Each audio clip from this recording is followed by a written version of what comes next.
कभी आपने सोचा है कि अंग्रेजी की कम समझ या अंग्रेजी का कम ज्ञान होना आपको कितना भारी पड़ सकता है? आपको तो छोड़िए, दूसरों को कितना भारी पड़ सकता है आपका अंग्रेजी का कम ज्ञान। अगर नहीं सोचा तो इन 109 सरकारी कर्मचारियों की ये खबर देखते जाइए जिनकी नौकरी अंग्रेजी के कम ज्ञान की वजह से चली गई, और वो भी इनका अंग्रेजी में कम ज्ञान नहीं बल्कि किसी और का। एक छोटी सी गलती और अब ये 109 कर्मचारी बेरोजगार हो गए हैं।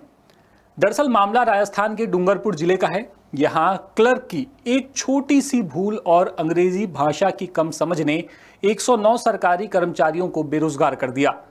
दरअसल बिछीवाड़ा पंचायत समिति में काम करने वाले एक क्लर्क की गलती से इंटीग्रेटेड फाइनेंशियल मैनेजमेंट सिस्टम यानी कि IFMS पोर्टल पर एक साथ 109 कर्मचारियों के ऑनलाइन इस्तीफे दर्ज हो गए। इसी गलती से इन कर्मचारियों की सैलरी भी अटक गई और सेवाएं भी समाप्त हो गईं। जानकारी के मुताबिक बिछीवाड़ा पंचायत समिति ने इन दिनों IFMS पोर्टल पर कर्मचारियों के डेटा को अपडेट करने का काम किया है। इसी दौरान संस्थापन कर्मचारी को कर्मचारियों का स्टेटस अपडेट करना था। कर्मचारी की अंग्रेजी में पकड़ कमजोर होने और पोर्टल के बारे में सही जानकारी ना होने के चलते उससे ये गलती हो गई।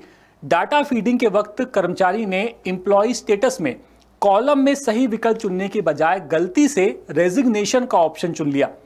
सिस्टम ने इस कमांड को सही मानते हुए एक साथ 109 कर्मचारियों के इस्तीफे मंजूर कर दिए और इन सभी की आईडी डीएक्टिवेट हो गई। मामले का खुलासा तब हुआ जब अप्रैल महीने की सैलरी इन कर्मचारियों के खाते में नहीं आई। अब नियमों के मुताबिक पोर्टल पर किए जाने वाले किसी भी अपडेट की जिम्मेदारी विकास अधिकारी यानी कि BDO की होती है। एक क्लर्क ने इतने सारे इस्तीफे दर्ज कर दिए और एक बड़े अधिकारी को इसकी भनक तक नहीं लगी, ये गंभीर लापरवाही को दिखाता है। मामले की गंभीरता को देखते हुए इन कर्मचारियों को बहाल करने के लिए फाइल अब जयपुर भेजी गई है।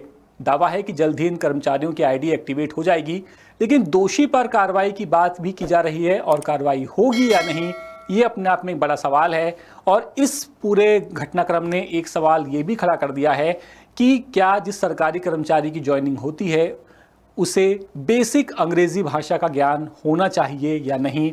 इसके लिए मानक, इसके लिए स्टैंडर्ड आखिर कौन तय करेगा?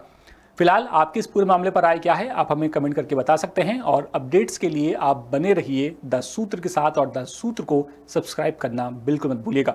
नमस्कार। लेटेस्ट, इन्वेस्टिगेटिव और इन डेप्थ खबरें देखने के लिए ज्वाइन कीजिए द सूत्र का व्हाट्सएप चैनल, सब्सक्राइब कीजिए YouTube चैनल, लाइक कीजिए Facebook पेज और पढ़ते रहिए www.daसूत्र.com।